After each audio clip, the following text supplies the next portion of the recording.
Hallo ihr Homos und willkommen im schönsten Keller von ganz Osttirol. Und willkommen zu der ersten Folge Flums. Flums steht für Vorlesungen aus dem Monotonus-Studio. Um was geht es mir in diesem Format? Ich möchte euch in diesem Format ein paar kurze Kurzgeschichten vorlesen. Kurze Kurzgeschichten, Wortwitz schlechthin. Ist ja wurscht. Nein, es geht mir darum, ich will euch ein paar Kurzgeschichten vorlesen. Und zwar sind das meistens Kurzgeschichten, die in Schriftdeutsch, also Hochdeutsch geschrieben sind. Allerdings trage ich euch die in Schweizerdeutsch vor. Und die erste Geschichte kommt vom Horst Evers aus seinem Buch Mein Leben als Suchmaschine. Der Horst Evers ist ein Autor, der schreibt alles so Kurzgeschichten aus der Ich-Perspektive. Und ich weiß jetzt nicht, ob er das wirklich alles so erlebt hat, wie er es schreibt. Es ist auch völlig egal, denn sie sind alle höchst amüsant. Und so eine Geschichte von ihm möchte ich euch jetzt heute als erstes vorlesen. Den Horst Evers, den habe ich kennengelernt, oder die Bücher vom Horst Evers habe ich kennengelernt durch den Jürgen von der Lippe. Der Jürgen von der Lippe, der wird den Älteren von euch noch ein Begriff sein. Das ist der kleine Dick mit dem Hawaii-Hemd und Brüllen und Bart. Also im Grunde genommen wie ich, Brüllen und Bart. Und außer dass ich keinen dicken Bauch habe. Jedenfalls, der Jürgen von der Lippe hat vor einigen Jahren mal eine Fernsehsendung gehabt, die hat geheißen «Was liest du?».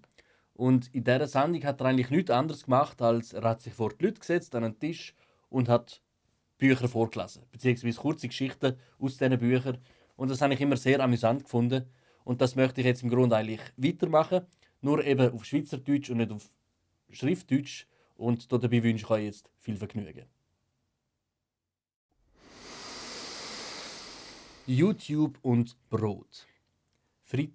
Also, falls ihr Schreibfehler hört, dann dürft ihr die gerne behalten und mir dann in die Kommentare drunter schreiben. Ich tue das natürlich sofort und unverzüglich ausbessern. YouTube und Brot. Freitagmorgen. Renne durch die Wohnung und suche meine Kappe. Ich will nicht ohne meine Kappe raus. Es ist viel zu windig. Ich könnte mich auch verkälten. Aber Kopfendori, wo ist sie dann? Ja, mit dem Suchen und Wühlen wird das nichts. Ich hocke mich zum Computer und google nach der Kappe. Zack, da ist sie ja schon. Der Google-Link leitet mich weiter auf YouTube und mit ein paar Klicks bin ich auf meinem eigenen Videostream. Seitdem ich mich beim Heimkommen immer filme und den Kurzfilm dann sofort bei YouTube auflade, spare ich mir viel Zeit. Zeit, die ich sonst immer für Suchen von Kappen, Schal oder Schlüssel verbraucht habe. Ich schaue mir am nächsten Tag einfach meinen Videostream vom Heimkommen an und rums sehe ich genau, wo ich alles hingeschmissen habe. Was habe ich doch früher alles ständig gesucht. Aber jetzt kann ich genauso einfach und unkompliziert leben, wie alle anderen eben auch. Das YouTube, das ist super. Da kann ich verstehen, dass Google 1,6 Milliarden Dollar dafür gezahlt hat. Hätte ich auch gemacht. Aber irgendwie habe ich einfach den Moment verpasst. Oh nein! Ich habe die Kappe beim Heimkommen gar nicht angehabt. Wahrscheinlich habe ich sie schon am Spunten liegen lassen. Aber in welchem? Na, so ganz hilft einem die moderne Technik dann eben doch nicht immer weiter. Irgendwann stößt auch die Technik an ihre Grenzen. Da muss halt ich halt die Suchmaschine, heute nochmal selber dran und durch alle Spunten suchen. Termin. Aber jetzt muss es irgendwie anders gehen. Ich setze mir die Tasche vor der Kamera auf den Kopf und gange. Der Bäcker hat sich irgendwie verändert. Stimmt. Er heißt jetzt Spitzenbäck und nicht mehr Leckerbäck. Tja, Selbstvertrauen haben sie anscheinend. Es scheint sich auch auszuzahlen. Immerhin sind schon 3 Leute vor mir in der Schlange. Und auch die Verkäuferin ist niegelnagelneu. Der Mann ganz vorne in der Reihe stellt der Verkäuferin als erstes Mal einen ernsten Test. «Grüezi! Ich möchte gerne für morgen ein Brot von gestern vorbestellen.» «Sie wollen was?» «Ein Brot von gestern vorbestellen. Für morgen.» «Das geht nicht. Das morgige Brot von gestern ist ja heute schon da. Das kann man nicht vorbestellen.» «Aber morgen kostet das Brot von heute, weil es ja von gestern ist. Nur noch die Hälfte.» «Ja, und das will ich.» «Aber das geht nicht. Heute gibt es noch kein Brot, wo morgen von gestern ist.» «Aber dort hinten liegt's doch.» «Was?» «Ja, das Brot, was morgen von gestern ist. Dort hinten.» «Ja, aber das ist das Brot von heute.» «Ja, eben, darum will ich es ja vorbestellen.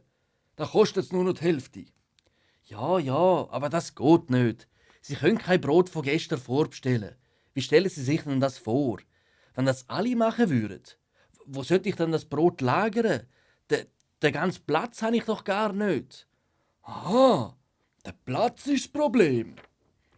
Ja, genau. Ich brauche morgen den Platz doch fürs Brot von morgen. Aha, ja, wenn das ganze Problem ist, dann bestelle ich halt für morgen das Brot von gestern, nimm's aber heute schon mit. Die Verkäuferin schaut dann an, dann schaut sie auf die Warteschlange, die mittlerweile schon fast bis zum Trottoir angewachsen ist, und packt mit einem leeren Blick das Brot ein und verlangt den Halbpreis dafür. Dann kommt der Nächste. Ja, bitte. Grüezi, ich würde gern für morgen ein Brot von gestern vorbestellen. Der Blick von der Verkäuferin wird jetzt noch leerer, aber das Mal verzichtet sie bereits auf einen Dialog. Und dann bin ich dran. Die Verkäuferin fragt mich, ob ich auch Kamerataschen auf dem Kopf habe. Ich sage, ja, warum? Ja, weil. Ist egal. Sie schiebt mir 4 Gipfel über und murmelt. Ist okay, passt schon. Ich glaube, die neue Verkäuferin wird nicht lange beim Bäcker arbeiten.